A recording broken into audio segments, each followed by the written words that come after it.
He wore his old uniform to teach kids about honor, but ended up in handcuffs in a courtroom just for the color of his black skin. Will the truth be enough to break decades of silence? If this story moves you, please like the video, share it with those who still believe in justice, and subscribe for more powerful true stories. Now let's step into the courtroom and witness what really happened. The courtroom doors creaked open just past 9 and sunlight filtered in through the high windows, casting faint golden lines across the polished floor. Every head turned. 2 officers walked in, flanking an older man whose slow, deliberate steps filled the silence like a quiet drumbeat. His name was Luther Hayes, 73 years old, a former soldier, a man who had served in places where the ground shook and silence meant danger. Now his wrists were locked in cuffs, red marks pressed deep into his skin, not from violence, but from the weight of being misjudged.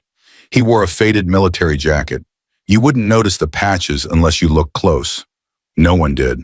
The older officer leaned in as they reached the bench, voice low and thick with condescension. "Move it, boy. You're not on a battlefield anymore." Luther didn't react. He had heard that word before, boy. Not just a word, but a wound dressed up as language. He kept his eyes forward, shoulders square, chin level. Years of discipline had taught him how not to break even under fire. He wasn't about to start now. They guided him to the defense chair. One officer pressed a hand to his shoulder to sit him down. The cuffs came off with a rough click, and Luther slowly rubbed his wrist, not out of pain, but out of habit, out of memory. From the bench, Judge Clayton Rourke observed with a cold detachment. His eyes flicked to the file on his desk, then back to the room.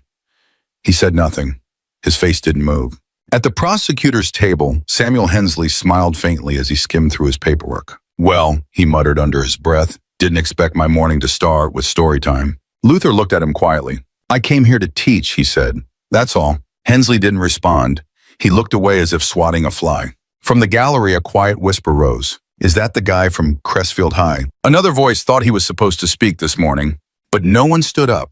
No one asked why a man in his 70s, invited to speak at a local school, was now sitting in court like a threat.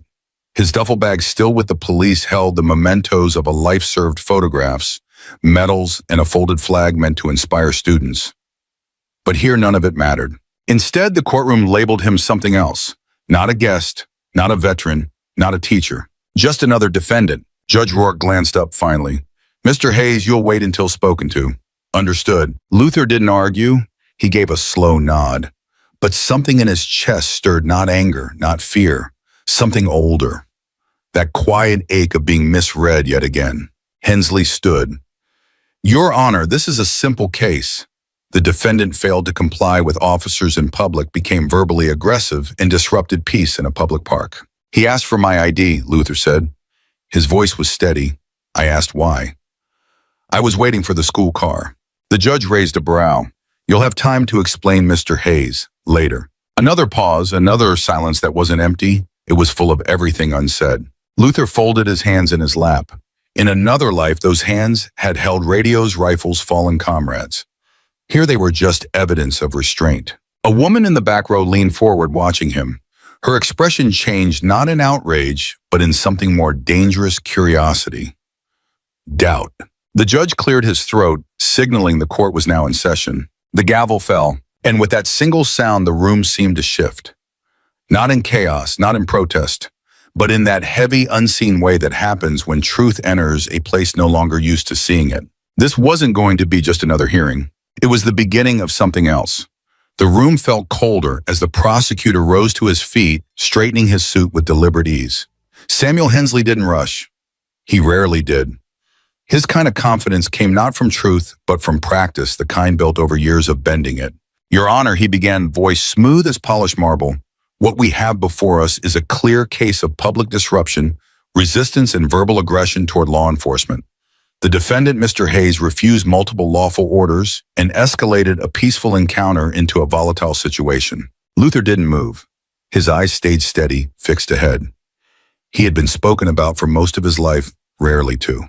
Hensley stepped forward, holding up a remote. "For the court's clarities, I'd like to present footage from Officer Mitchell's body cam which captured the interaction in question." Judge Rourke gave a faint nod without looking up. "Proceed." The lights dimmed slightly as the screen flickered to life. The video played in silence, no sound. It showed a still park, a bench, a man standing calmly. "Luther." His arms were raised, palms open, facing three officers. The footage was grainy. One officer pointed. Another moved toward Luther fast. The camera jolted and the image blurred as bodies shifted. Then static. Hensley let the silence sit. "As you can see," he said, turning back toward the judge. The defendant raised his hands in what appears to be a threatening gesture. Officers reported that he then refused to comply and used inappropriate language toward a uniformed officer. From the defense table, Amira Brooks slowly stood. Her voice was firm, but never raised. "Objection. Your Honor, there is no audio, no context, and the footage is conveniently incomplete." My client's gesture was non-threatening. He was responding to being surrounded without explanation. He had no weapon, no record, and was in public space lawfully. Judge Rourke looked up, barely amused. "No need for drama, Mrs. Brooks. We'll move on." There was a hush across the room, like someone had just closed a window on a storm. Amira opened her mouth again, but closed it just as quickly. Her jaw tightened. She sat down without a word. Luther glanced at her. Their eyes met. She gave him the smallest nod, not of reassurance, but of recognition. She knew what was happening. So did he. Back on his feet, Hensley turned toward the gallery, now hands folded behind his back like a man giving a sermon. Even if he wore 1,000 medals, he said, voice cool, "The law doesn't bend for nostalgia. It remembers only actions, and this man's actions speak volumes." The words hung in the room like smoke. Luther leaned forward slightly, his voice low. "I didn't threaten anyone. I asked why I was being stopped. That's all." Hensley turned, that smirk returning. "You raised your voice." "I raised my voice because no one answered me." Judge Rourke tapped his pen once. "That's enough, Mr. Hayes. You'll have your time later." There was something sharp in the judge's tone, not just authority but irritation, as if the mere act of defending himself had become an inconvenience. From the back row, a young black man shifted in his seat. His mother reached out and touched his arm, gently signaling silence. Others looked around now, unsure what they were witnessing, but certain it didn't feel right.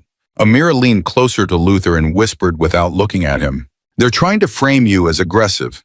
Don't give them what they want." Luther nodded faintly. He had learned patience in the field. Now it would be his weapon. Hensley returned to his seat, looking pleased.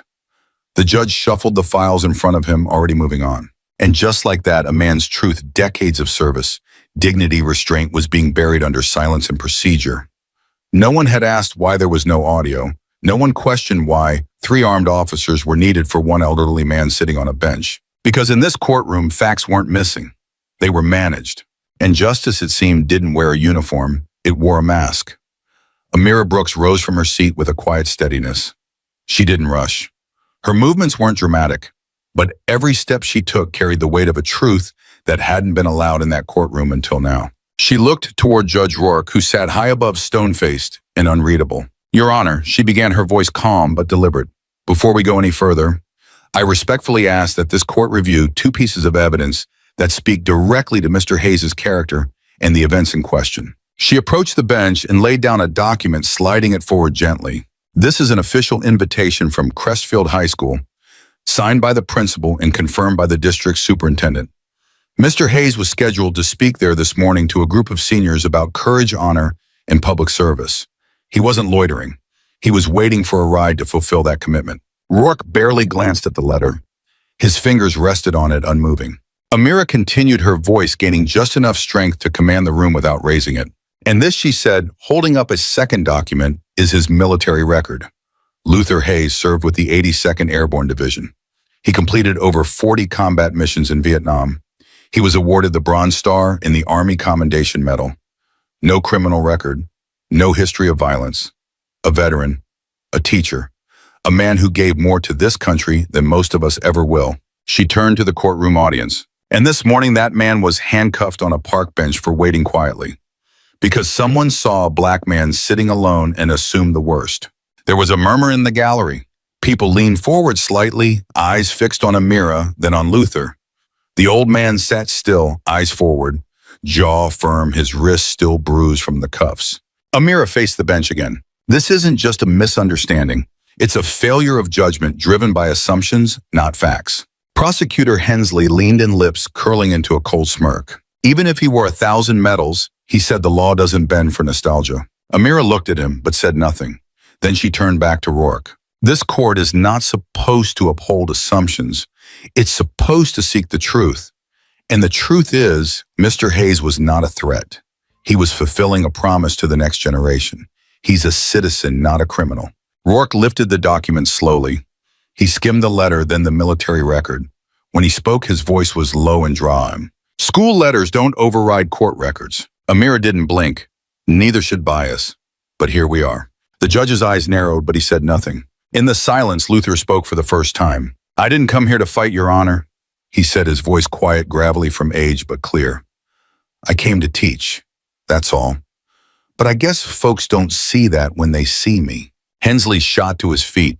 Objection. The defendant's out of order. Rourke raised a hand, silencing him. Mr. Hayes, this isn't the time. Luther met his gaze. Then when is it, sir? 'Cause I've been waiting my whole life for that time to come. Amira leaned toward him slightly, her voice a whisper. Let them see you, just like this. Let them see what they've tried so hard not to. Luther didn't respond. He didn't have to.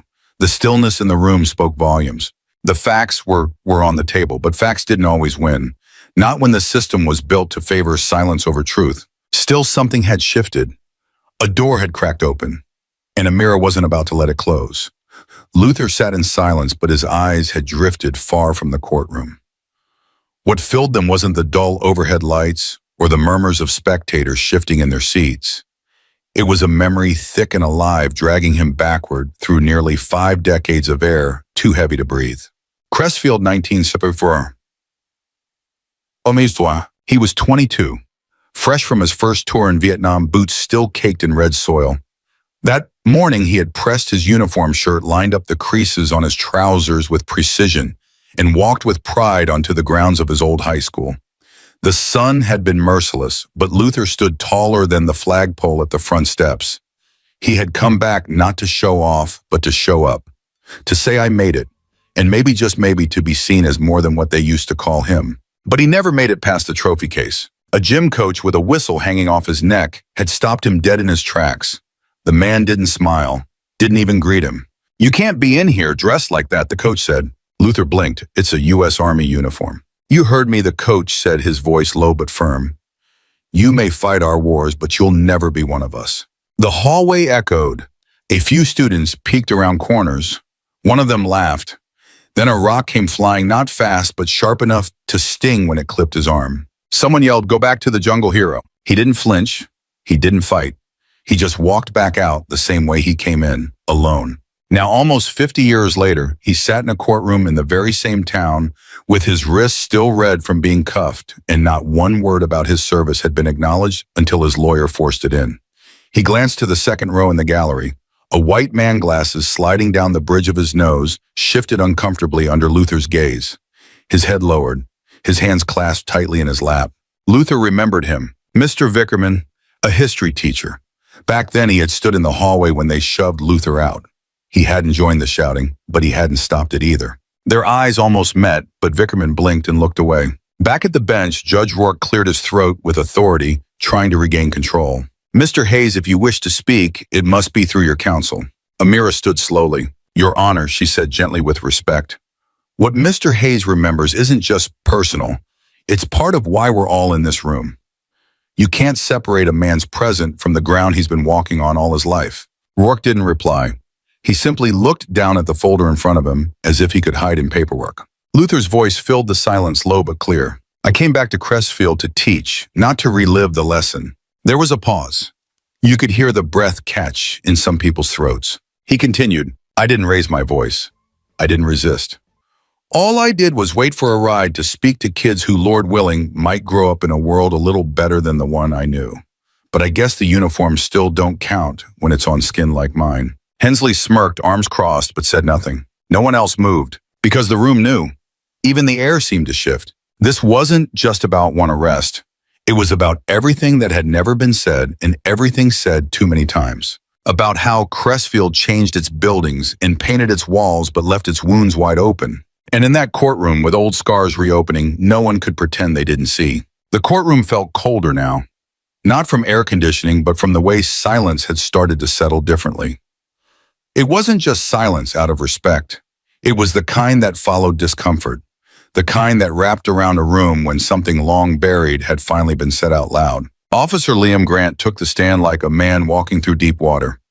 Every step he made seemed to weigh more than the last. He was young, mid-20s at most, with a clean uniform and a nervous twitch in his jaw. As he sat, he adjusted the microphone, but his eyes never lifted toward Luther. Amira rose from the defense table. Her tone was gentle, almost careful. Officer Grant, she began, "Can you describe what happened when you approached Mr. Hayes that morning?" Grant nodded slowly, lips pressed together before he spoke. He was sitting alone on a bench in Lincoln Park. "I was dispatched after someone called about a suspicious person." Amira tilted her head. "And when you arrived, what did you observe?" Grant looked down. He was just sitting. Didn't say a word until I asked for ID. Then he stood up real slow, handed it to me. Calm. Respectful. A pause. You could almost hear a clock ticking somewhere far off. Amira took a single step closer. "Did he resist arrest?" Grant swallowed hard. "No, ma'am." "Did he threaten you or make any sudden movements?" He shook his head. "No, ma'am." A longer pause this time. Amira let it breathe. Then why was he placed in handcuffs?" Grant's mouth opened, then closed. He blinked, looked toward the prosecution's table, then straight ahead, never at Luther. I didn't stop it," he finally said, voice cracking. "Detective Fields," he came in hot, yelled at Mr. Hayes to get on the ground, said he looked like someone they'd been watching. Before I could say anything, they were on him. Amira's voice remained steady. "And what did Mr. Hayes do?" He said, "I'm a veteran, I can explain." "That's all. I should have said something, but I froze." In the gallery, someone whispered just loud enough to carry. "Then why didn't you?" Grant looked like he had heard it, but said nothing. He gripped the edges of the witness stand as if the wood might help him stay upright. Judge Rourke glanced up, but didn't intervene. For once, he let the tension hang. Amira softened her tone. "Officer Grant, you were the first on scene. You saw everything. Do you believe Mr. Hayes was a threat?" Grant's voice dropped so low it was barely a whisper. "No, ma'am." Then what happened was wrong. His hands trembled. "Yes, ma'am." For the first time, Grant's eyes flicked toward Luther. Just a second. Just enough. The weight of guilt sat on his shoulders like armor that didn't belong to him. Luther didn't look angry. He didn't even look surprised. He just nodded slowly, like a man who had seen that moment coming for miles.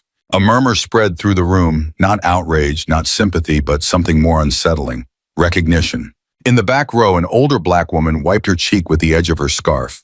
A white man beside her shifted in his seat, eyes suddenly heavy with something he couldn't name. Judge Rourke cleared his throat. "That will be all, Officer Grant." Grant stood but didn't move. He stood there for a beat too long, shoulders straight, but heartbroken, wide open. Then he stepped down and walked back to his seat, not as a witness, but as someone now implicated by his own silence. And as the room settled once more, you could feel the shift. No longer just a courtroom hearing. It was now something else. A reckoning. Quiet but growing. And it had only just begun. The courtroom sat in a silence so tight it could snap. People weren't breathing. They were holding on, watching every twitch of Judge Rourke's jaw, every subtle glance between the lawyers, every flicker of discomfort in Officer Grant's eyes.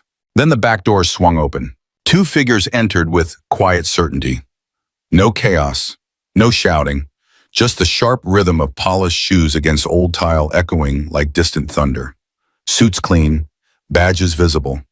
Federal agents. Ramirez was the first to speak, his voice calm, but carrying weight, the kind that makes men sit straighter without realizing why. He didn't ask for permission. He simply walked up to the bench, placed a folder before Rourke and said, "This courtroom is now under federal review for systemic civil rights violations." A few gasps escaped the gallery, but the room was too stunned for anything louder. Judge Rourke blinked. Hensley jumped from his seat. "You're out of line," the prosecutor snapped. "You're interrupting a lawful court session." The second agent, Colton, stepped forward with a voice like still water, hiding something deep and cold beneath. "We're not here to interrupt justice," he said. "We're here to remove the mold it's been growing in." Ramirez opened the folder and began to read methodically. "Your Honor, our investigation has uncovered repeated denials of due process in your courtroom. 79 complaints from black defendants were dismissed without hearing. 5 appeals were never recorded into the docket. Requests for review from federal oversight boards were ignored. And that's just the last 2 years." Rourke's hands tightened around the edge of the bench. He didn't speak. Ramirez turned to Hensley. "As for you, Mr. Hensley, we have body cam footage in 3 cases where your office submitted altered evidence, including this case. Evidence withheld. Testimonies reshaped. Your cooperation with local law enforcement appears to have extended beyond professional boundaries. A hush fell over the gallery, the kind that carries more weight than shouting ever could. Colton stepped forward once more. Effective immediately, this court's proceedings are suspended under federal authority. You may remain seated or leave, but you will answer. Rourke looked out at the room as if searching for someone to stand with him. But no one did. Not the bailiff, not Hensley, not even the other court staff. From the third row, a woman clutched her purse tighter to her chest. She had come every Tuesday since her grandson's trial, watching, hoping. Now her eyes welled with something halfway between sorrow and relief. An older man, once a police officer, sat rigid in the back corner. He looked away, jaw clenched. And near the aisle, Officer Grant stared at the floor like the ground itself had started telling the truth. Judge Rourke's lips moved, but the gavel stayed untouched. His hand hovered over it for a long second, then fell back to his lap. Amira Brooks said nothing. She didn't need to. Luther Hayes sat steady, his eyes fixed on no one in particular. Not shocked, not surprised, just still, like a man who had waited for this day so long, it no longer needed to make noise. Nobody applauded, nobody stood. But something had shifted. In that quiet room, justice didn't just enter. It settled into the cracks between the floorboards, into the old wood of that bench beneath the silence of years. And for the first time, the law looked back at its own reflection and didn't blink.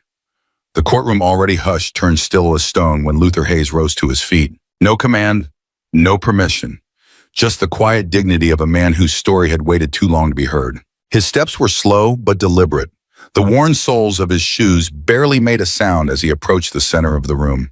For a brief moment, he stood there between the defense table and the judge's bench, not as a defendant, not as a suspect, but as a man who had earned the right to speak. "I'd like to say something," Luther said, his voice low, hoarse from age, but anchored in resolve. Rourke gave a silent nod, but it was clear he had lost the room. Luther looked out, not just at faces, but into the space between them, where so many of his years had gone unseen. "I was 18 when I signed up," he began, eyes distant, barely grown. "I had never been on a plane. I didn't know how to swim, but I believed if I put on that uniform, I'd become someone this country couldn't ignore." A pause. "I went where they told me.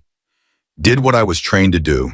I crawled through jungles, soaked in blood and rain. I carried brothers who wouldn't make it home.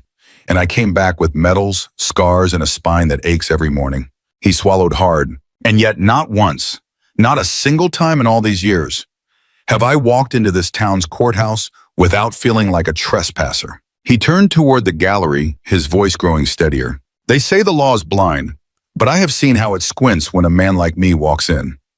I wasn't arrested because I was dangerous. I was arrested because I was visible, because a black man walking alone with dignity is still seen as a threat." His breath caught in his throat, but he pushed through it. "I wasn't loitering. I wasn't protesting. I was on my way to teach a group of children about service, about what it means to believe in something bigger than yourself. And before I could say a single word to them, I was thrown to the ground like trash someone forgot to take out." His voice cracked now, and he let it. "I survived bullets overseas, real ones, from men I never met whose language I didn't speak. But none of them pierced me like the silence I've endured right here in Crestfield. This silence, it's quiet like snowfall, but it buries you just the same." There were tears in the room, not loud, not dramatic, just quiet wiping beneath glasses and folded hands trembling in laps. Luther looked to the judge. "You wear that robe like it's armor, but justice isn't armor, it's weight. And if you don't feel it, if it doesn't pull at you when a man like me stands here, then it's not justice, it's theater." He turned back to the people. "Do you know what it feels like to come home from war and still be treated like a stranger? To be saluted in uniform and spat on in plain clothes? I do." A long silence followed. But it wasn't the empty kind. It was the silence that comes when a wound is finally named out loud. "I am not asking for sympathy," Luther said. "I am asking you to remember. To remember what this flag means when it's wrapped around all of us, not just the few who fit the picture." He took one final breath and said soft and slow, "You've heard my story now, but I have lived in its shadow my whole life, and today, I'm finally stepping into the light." He sat down. Not a word followed, not for many seconds, and yet it was the loudest moment that courtroom had ever held.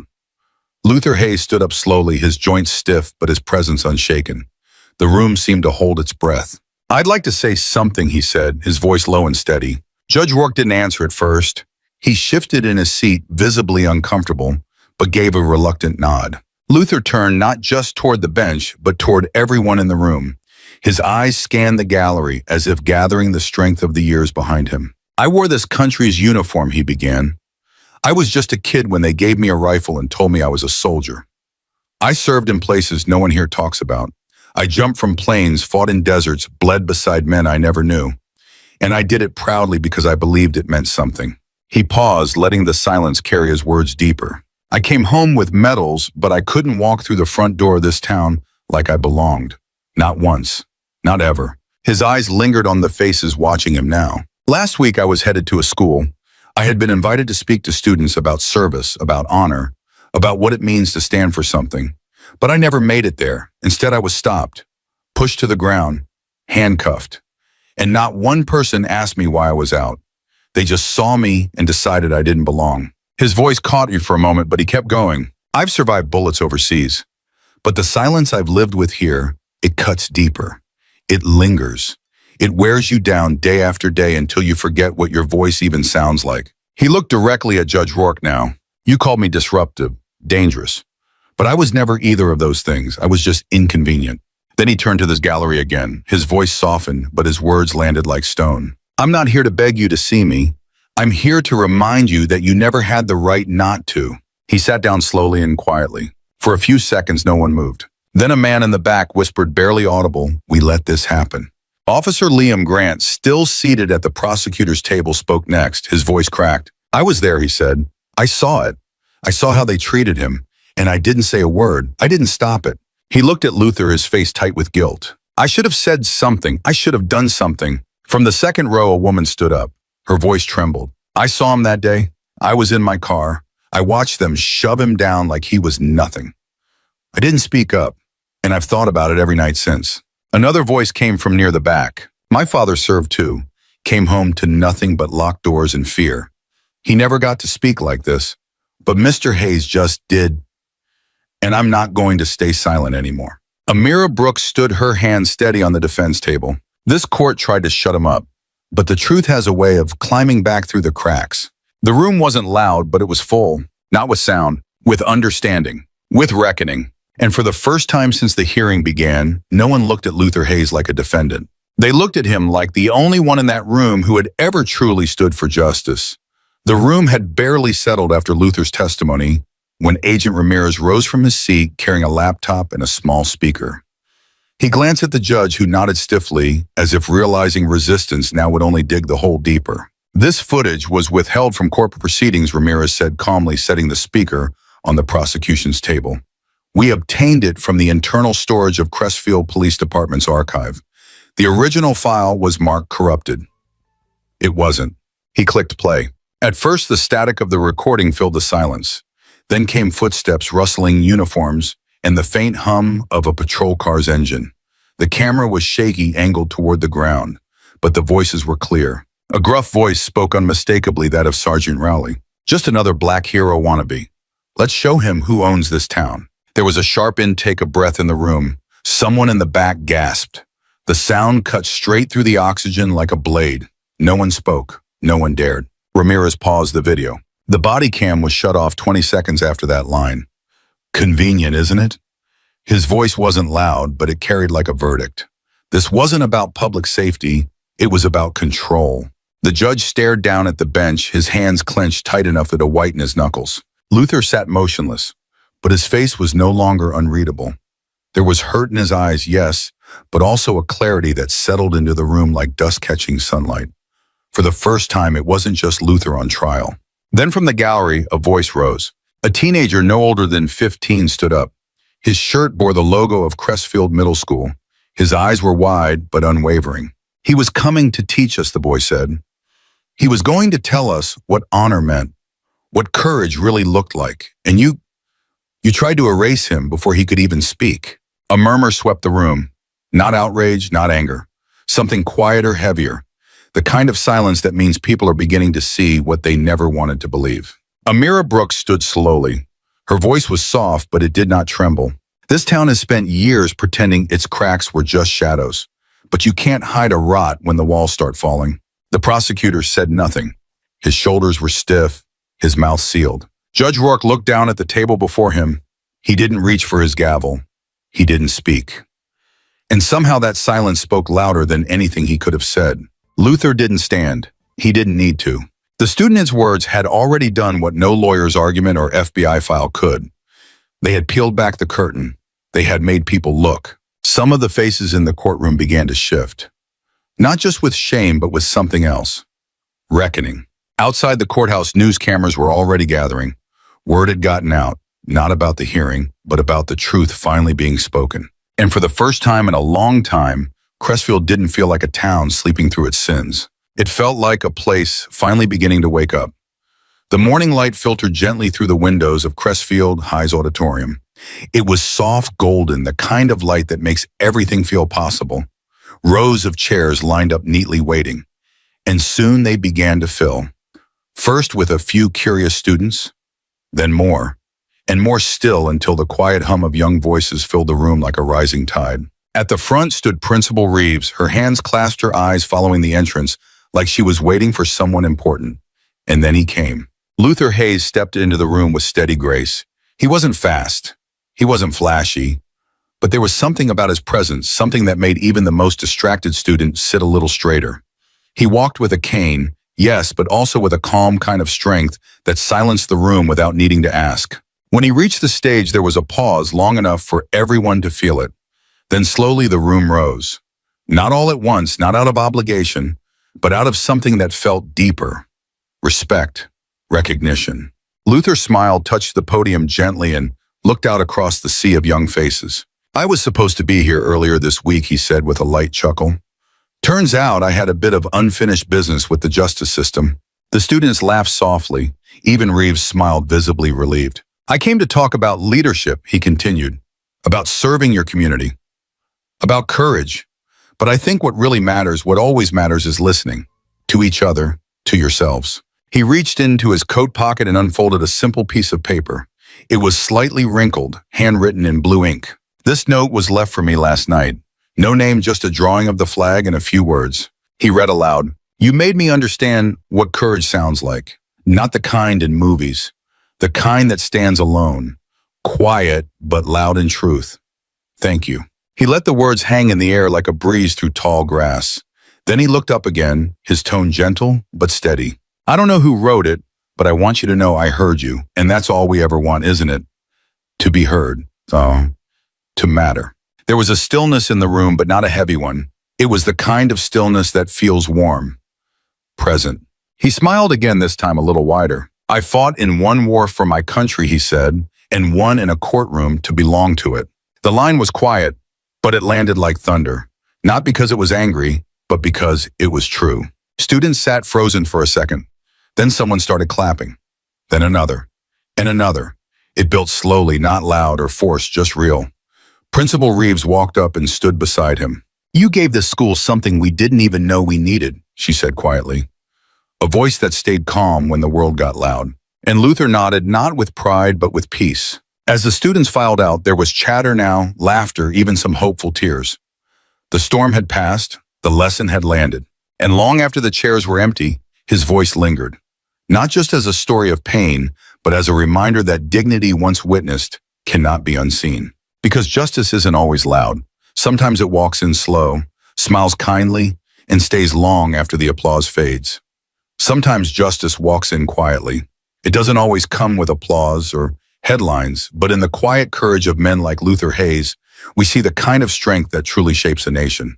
His story reminds us that real heroism isn't just found on battlefields overseas, but in the everyday fight to be seen, to be heard, and to belong. If this story moved you, if it made you feel something, please take a moment to like this video, share it with someone who needs to hear it, and subscribe to Mr. Max Our Story for more powerful human stories like this one. Your support means everything to us. It keeps this channel going. It gives our team the strength to keep telling the stories that matter. Stories that speak to justice, dignity, and the quiet, steady power of truth. And remember, at Mr. Max Our Story, we don't just tell stories. We carry voices, we honor memories, and we shine a light where silence once lived.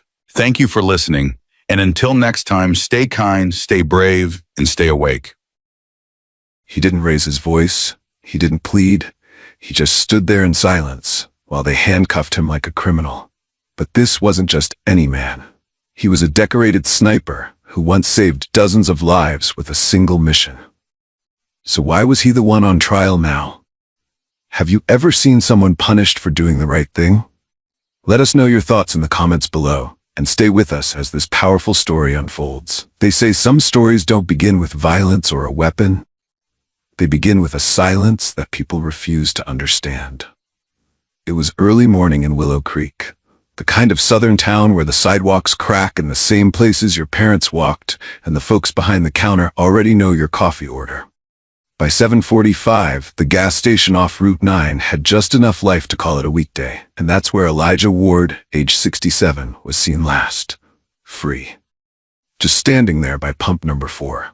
Calm. Quiet. Alone. He wasn't bothering anyone. He never did. Wore the same denim shirt he always wore. Boots older than most of the kids in town. He moved slow but sharp, like someone trained long ago to make every motion count. Then came Bradley Meeks, young, white, restless, driving a pickup with speakers louder than its engine. Bradley came out of the truck like he owned the asphalt, walked too fast, talked too loud. People said he was always looking for someone to start something with. And on that morning, that someone was Elijah. They brushed shoulders. That's all. Bradley turned and barked, "Watch it, old man." Elijah didn't raise his voice, just looked him over once and said, "Careful with your tone, son. I've seen men die for less." That was enough. Enough for Bradley to storm inside the station and shout to the clerk, "That crazy vet out there just threatened to kill me. Said he knows how." Within minutes, 2 squad cars arrived. No one asked for details. No one asked Elijah what happened. The radio said possible military threat. That was all it took. They didn't draw their weapons, but their hands hovered just close enough. "Sir, step back. Hands where I can see them." "What's this about?" Elijah asked calmly. "Turn around and put your hands behind your back." The cuffs came out fast, tight, too tight. "You don't have to treat me like that," Elijah murmured. "You're not under arrest for how we treat you," one officer snapped. "No," Elijah said, steady. "I'm under arrest because I don't look like someone you'd stop to listen to." He didn't resist, didn't argue. He just went silent. Again. That silence, the same one that had helped him survive deserts and jungles, was now used against him. And no one in that parking lot thought to stop what they were watching. A man across the street muttered, "Should have known. They say he lives out there in that trailer, always walking at sunrise like he's still in the war." Another woman shook her head. "These black vets think the world still owes them something.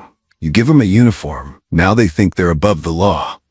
A teenager in line laughed. "Ain't nothing more dangerous than an old black man who still thinks he's got power."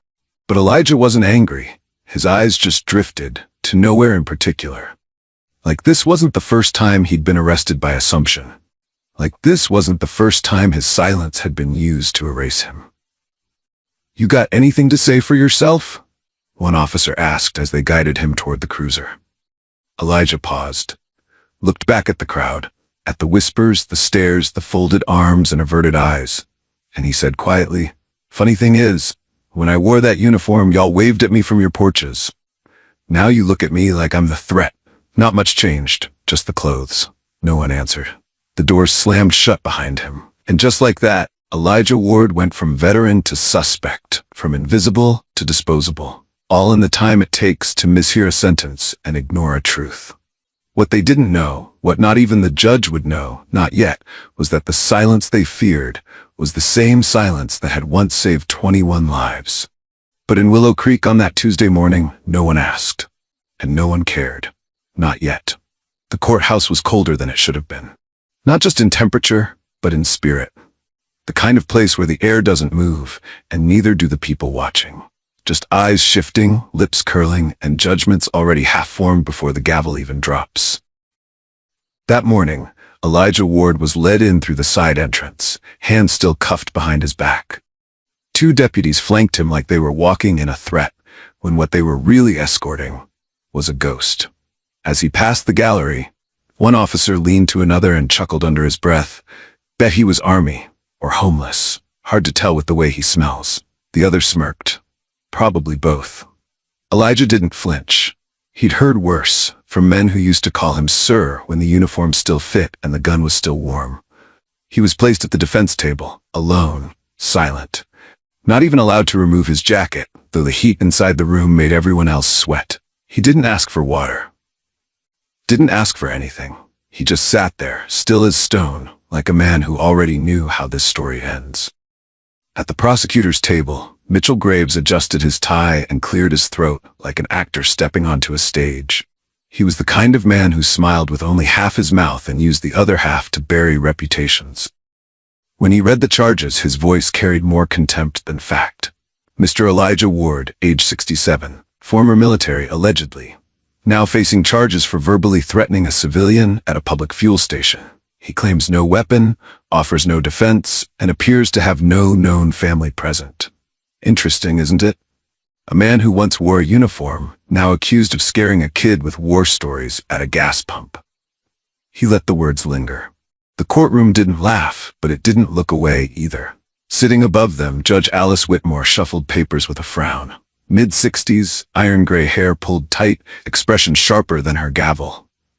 She had a reputation for moving things along, and she didn't like questions that made her pause. When the defense attorney, Clara Jensen, stood to object, her voice calm but unwavering, the judge cut her off immediately. "Miss Jensen, this is not a philosophy class.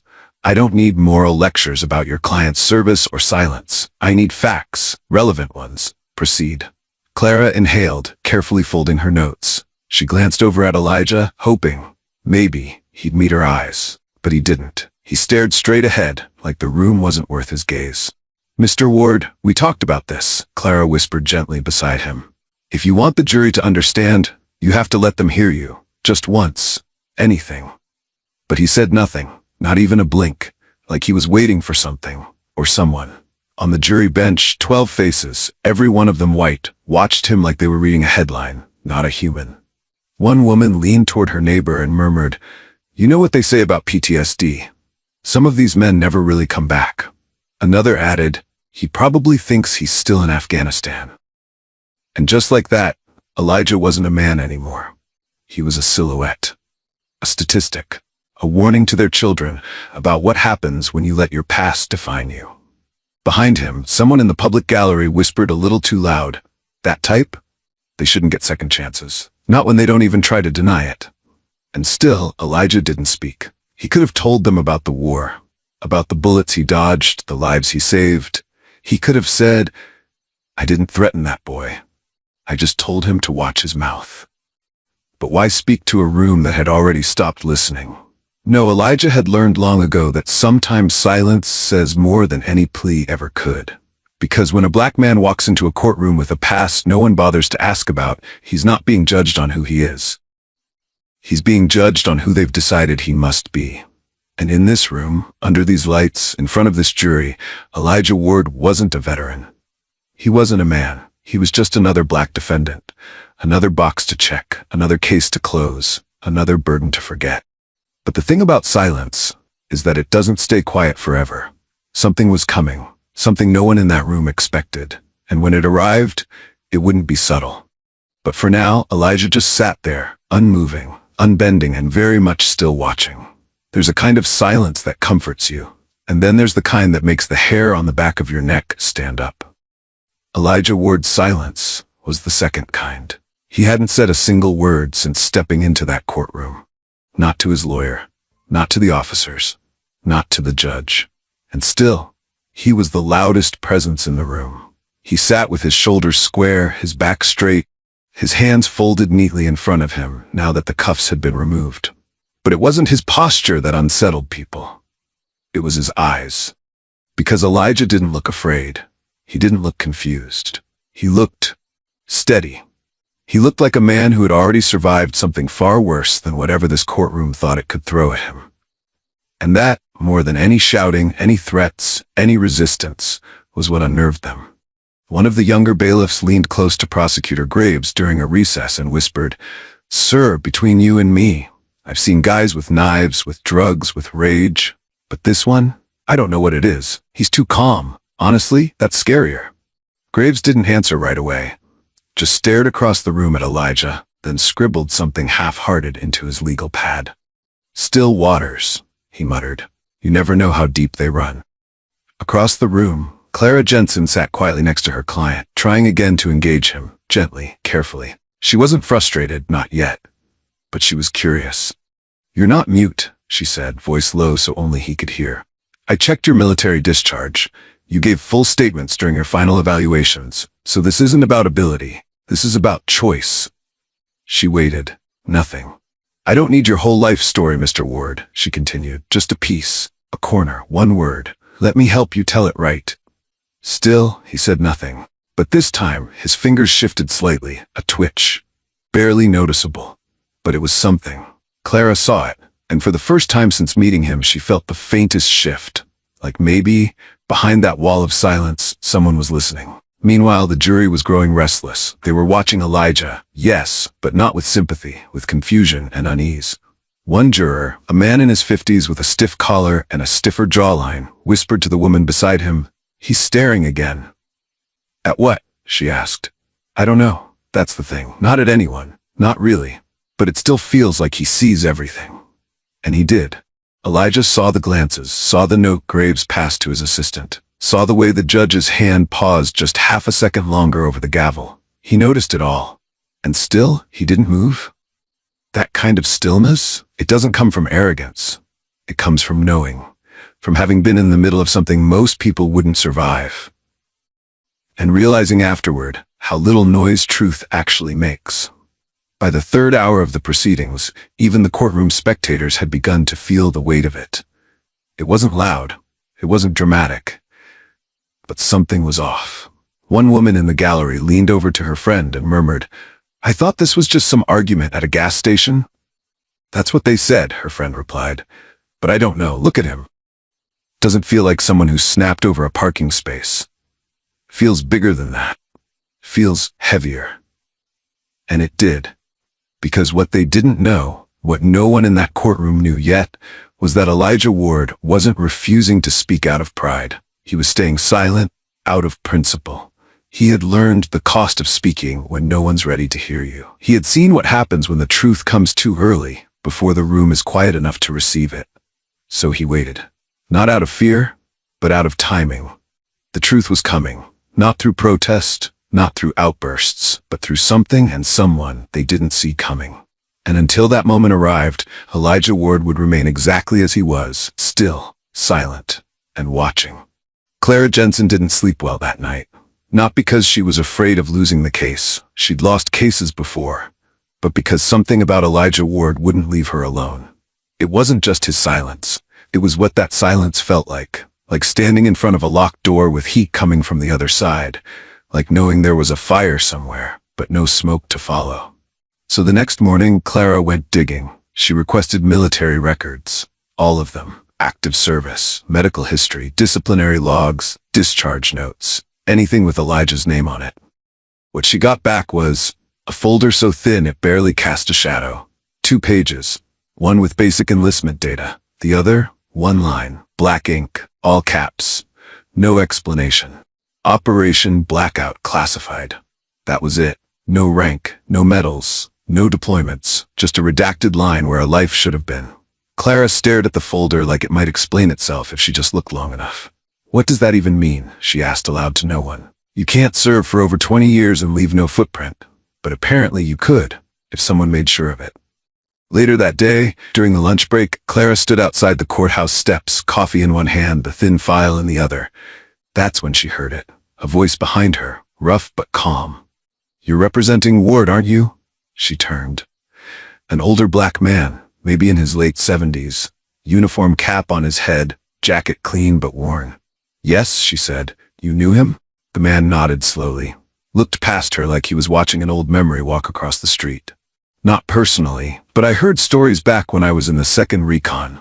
They used to call him Blackout. Said he could hit a man's heart at 900 yards.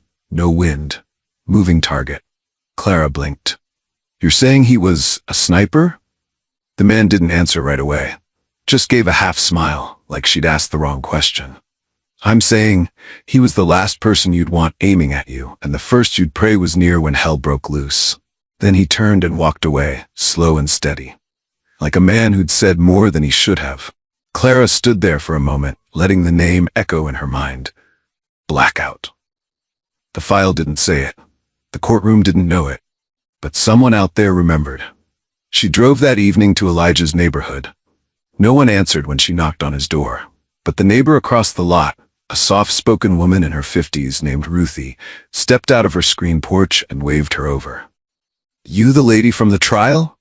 Ruthie asked. "Yes," Clara nodded, "just trying to understand who Mr. Ward really is." Ruthie pulled her shawl tighter and looked toward Elijah's home. "He don't bother nobody. Never has. But every morning, same time, 5 a.m., he's out back, marches up and down that gravel path, hands behind his back like he's still on base, still wears the same boots every day, eats the same meal, doesn't even own a TV." "Did he ever talk about the war?" Clara asked. Ruthie shook her head. "No, but once about 3 years ago I saw him at the store. Someone left their car running outside. A loud bang went off. Fireworks, maybe. Most folks jumped. He dropped to the ground flat, stayed there for a full minute before standing back up." She paused, didn't say a word, just nodded to the cashier and walked out, like it was a routine. That night, Clara sat at her desk, staring at the words, "Operation Blackout, Classified." She couldn't sleep again, not because she feared losing the trial, but because now she feared something else. Something had been deliberately erased, not hidden, not misfiled, erased, and that only raised more questions. If Elijah Ward was truly who they say he was, a sniper, a soldier, a ghost from a war no one wanted to talk about, then why was he on trial for a parking lot argument? Why had his name been buried like a secret? And who wanted it to stay that way? Clara looked back at the file again. No rank, no medals, no dates, just the word blackout. Someone wiped him clean. She whispered to herself. But what were they trying to protect? Or worse, what were they trying to forget? By the third day, it was no longer a courtroom. It was a theater. Only this wasn't the kind of show where anyone came to be surprised. This was a performance, scripted and rehearsed, where the ending had already been whispered from seat to seat before the curtain ever rose.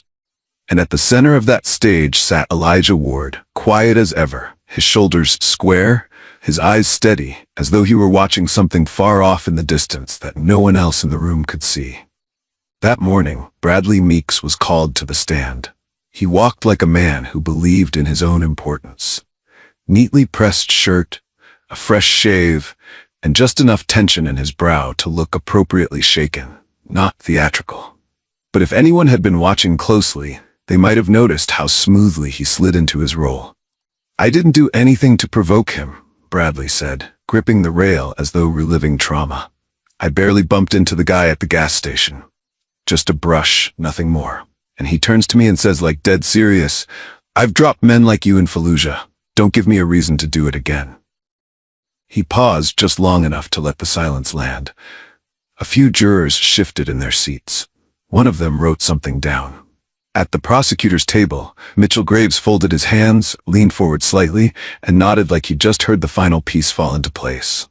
When Clara Jensen rose to cross-examine, she didn't rush. Her voice was calm, deliberate. "Mr. Meeks, you say he mentioned Fallujah?" "Yes, ma'am. Said he'd been there. Said he knew how to end me." "Did he name a unit? A date? Anything specific that would confirm his story?" "No. He just looked at me like he didn't need to." Clara tilted her head, holding the pause. "So you didn't actually verify whether Mr. Ward ever served in Fallujah?" "No, but the way he said it, the way he stared at me." "You felt afraid?" Bradley nodded quickly. "Yes, absolutely." Clara turned to the jury.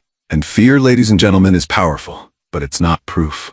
Before the words could settle, Graves stood sharply. "Objection, Your Honor. Counsel is editorializing."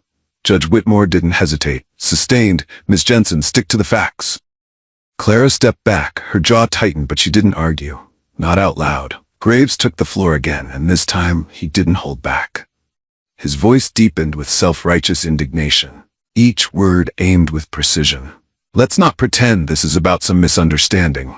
We are talking about a man who, by his own history, is trained to kill, efficiently, quietly, with precision. This is someone who's done it before, and based on what we've heard, was willing to do it again. Do we really want to wait until someone ends up dead before we take that threat seriously?" He turned toward Elijah, pausing for effect. He may not have used a weapon that day, but gentlemen of the jury, he is the weapon. That line, cold, rehearsed, and perfectly delivered, hung in the air like smoke that wouldn't clear. Several jurors glanced at each other. A woman near the front crossed her arms, lips tight. It was working. Clara stood up quickly, hoping to stop the bleeding. Your Honor, I object. This is inflammatory and speculative. The gavel dropped like a gunshot. Objection overruled, Judge Whitmore said, her tone flat. The jury will consider the argument as part of closing analysis. Clara sank back into her seat, her knuckles white. Not because she was losing the argument, but because she was beginning to understand she was never meant to win it. Later, during a recess, as Clara passed through the hallway on her way back to the defense table, a uniformed officer stepped slightly into her path. He didn't make eye contact, didn't stop walking, but he spoke. Low, cold, barely audible. I'd be careful if I were you. Excuse me, she turned. Some things were buried for a reason, he said. Don't go digging them up. And then he disappeared down the stairs, leaving nothing but that warning echoing down the corridor like a draft under a locked door. When Clara returned to the courtroom, Elijah hadn't moved. Still the same, still silent, still watching. But she knew he had heard it. He had heard the words the officer whispered, heard the lies Meeks had told, heard the jury shifting, the judge ignoring, the prosecutor twisting his history into something dangerous. And still, he didn't speak. Clara leaned toward him, careful, quiet. They're not afraid of what you've done, she said softly. They're afraid of what you might remember. He didn't answer. But this time, for the briefest moment, his eyes flicked toward hers. And that one glance told her everything. This trial was never about justice. It was about control. And Elijah Ward had spent his whole life learning how to survive men who thought they had control. Now, he was just waiting. For the right moment. For the right person. For the story no one wanted told to finally walk through that courtroom door. Sometimes, the world shifts before anyone notices. Not with thunder. Not with alarm. Just a quiet vibration under the surface. The kind you only feel if you've lived long enough to recognize the weight of something coming. That morning, the courthouse in Willow Creek looked the same as it always did. 2 stories of aging brick. A patchy lawn trimmed just enough to say someone cared. Inside, the fluorescent lights hummed like they were tired of staying on. No one knew the earth had already started to move. Outside, the street was calm. The heat had started to climb. Reporters leaned against their vans sipping lukewarm coffee, half listening to local chatter. No one expected anything out of the ordinary. Not in a case like this. And then came the SUV. It pulled up slow. No sirens, no commotion. Just a black, unmarked vehicle with tinted windows that whispered authority. The driver door opened first, then the back. A man stepped out, tall, poised, wearing the kind of uniform that made people forget how to breathe. 4 silver stars gleamed quietly beneath the morning sun. General Langston Hale. Some people read his name in history books. Some heard whispers in classified briefings. But almost no one saw him in person. Except now, he was here. At a quiet courthouse in a town that hadn't made national news since cable television was invented. He didn't look angry, didn't look hurried. He looked focused. In his left hand, he carried a weathered leather folder. On the front, a faded stamp barely visible beneath his fingers. Top secret, eyes only. Inside the courthouse lobby, a young security officer behind the metal detector glanced up and froze. For a second, he didn't move, just blinked. Then, like muscle memory kicked in, the young man stood straight and saluted, his voice caught in his throat. General Hale didn't return the salute. He just gave a quiet nod, eyes calm. Courtroom 2, he said. I'm here to testify. The officer stepped aside without a word. No one else in the lobby recognized the man in the uniform. Not the clerks. Not the people filing in for traffic court. Not even the news crew setting up near the window. But the moment he entered, the air changed. Like something sacred had walked into a space that had forgotten how to be still. Down the hallway, his boots made no sound, but people moved out of the way as if they could feel him coming. A quiet shift followed him, like gravity bending. He paused just outside the double doors of courtroom 2. Inside, the trial was still going. Prosecutor Graves had just started another round of moral outrage. Clara sat tight-lipped at the defense table, still holding a copy of a file that said everything and nothing at the same time. Elijah sat, unmoving. He hadn't looked up in a while, hadn't needed to.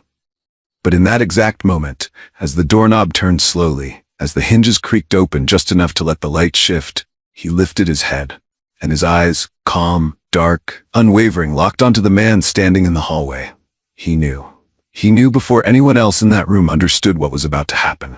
Not the jury, not the judge, not the prosecutors or the bailiffs. But Elijah Ward had always known how to feel a storm before the first drop of rain hit the ground. Because storms like this didn't make noise. They made history. There are moments that split a room in half. Not because of what's said, but because of who says it. And how they carry the truth in with them.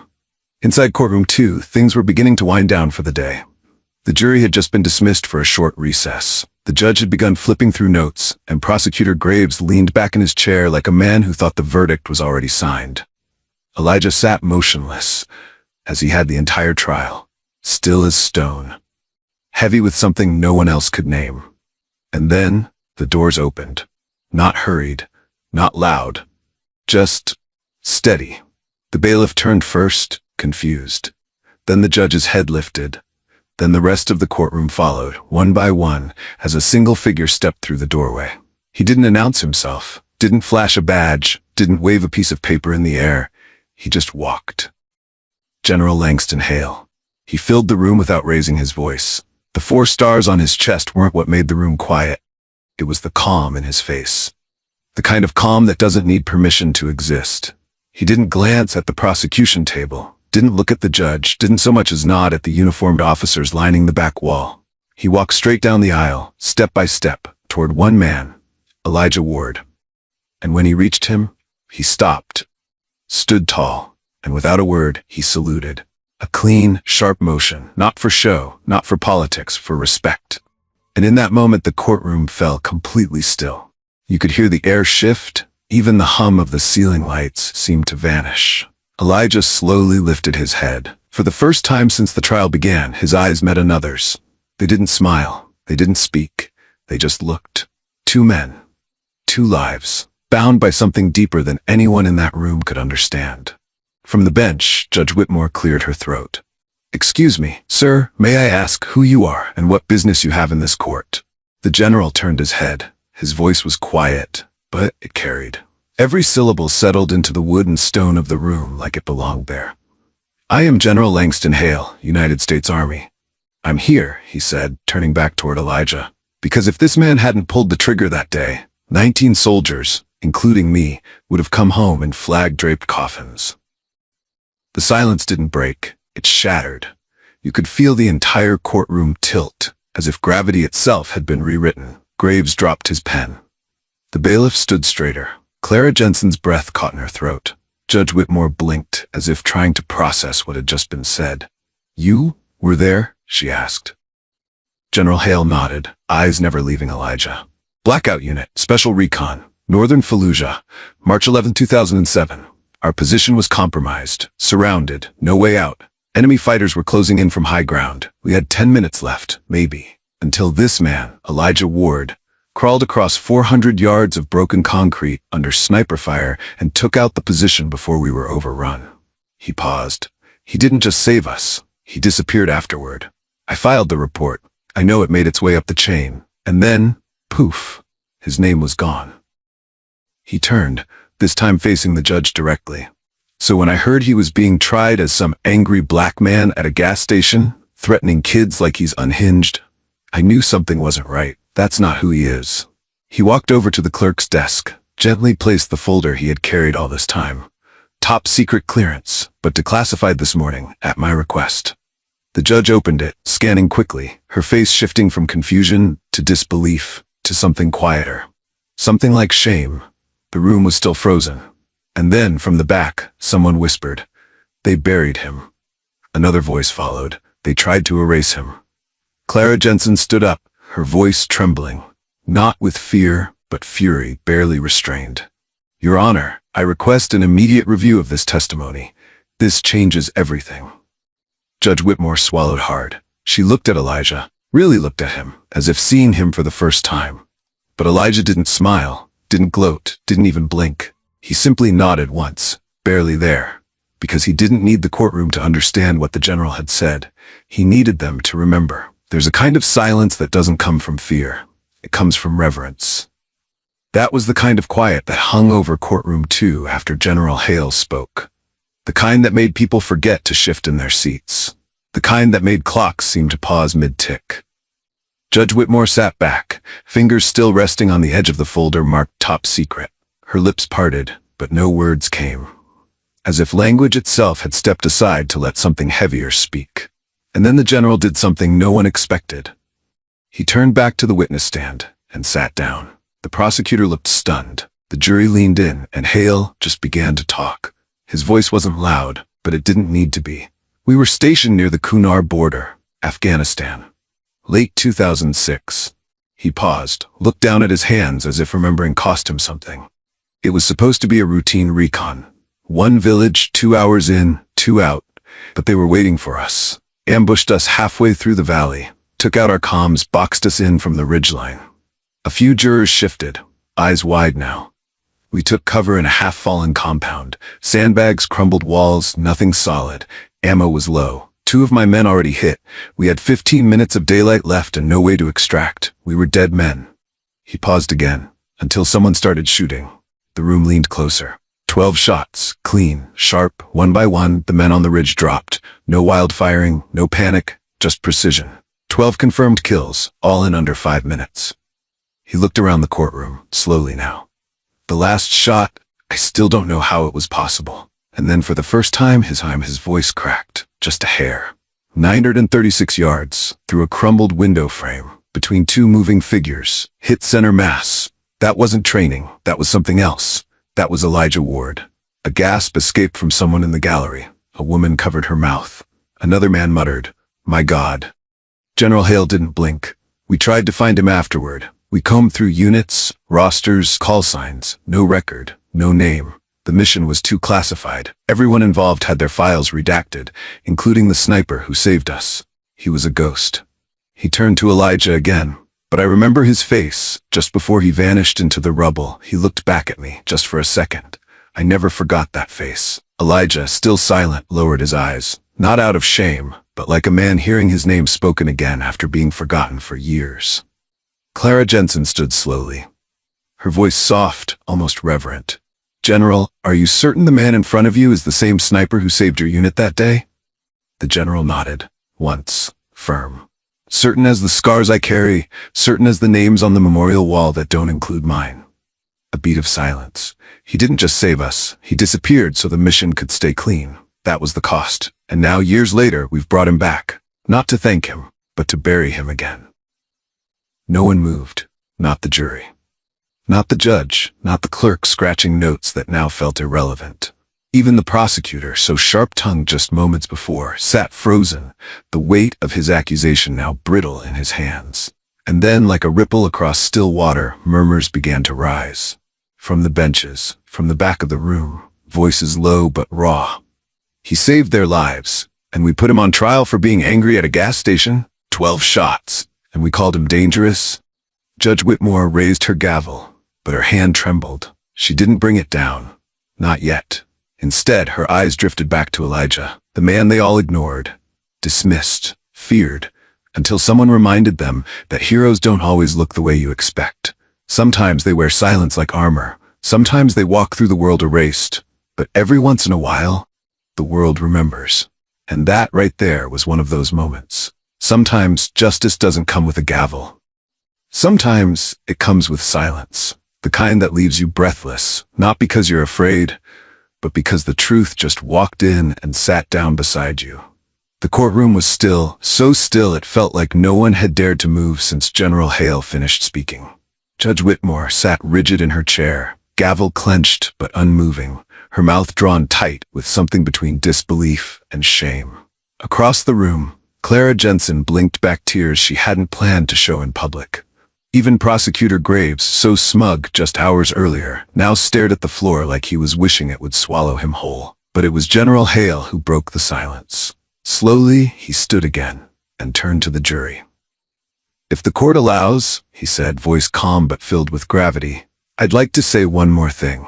Not as a general, but as a man who lived because another man chose to disappear." The judge nodded, but didn't speak. The general faced the 12 jurors. They all looked back at him, not with suspicion, not even with confusion, but with a weight growing behind their eyes, like something inside them had just shifted, and they were afraid to speak too soon. "I'm not here to ask for mercy," Hale began. "Not for me. Not even for Elijah Ward, because mercy implies someone did something wrong, and this man did everything right." He paused. "Let that sit." Then stepped forward just once. "You don't chain men like this. You honor them, you listen to them, and most of all, you remember them." The last word trembled in the air. Then, he did something no one saw coming. He turned, walked back toward Elijah, and in front of the entire court, he knelt.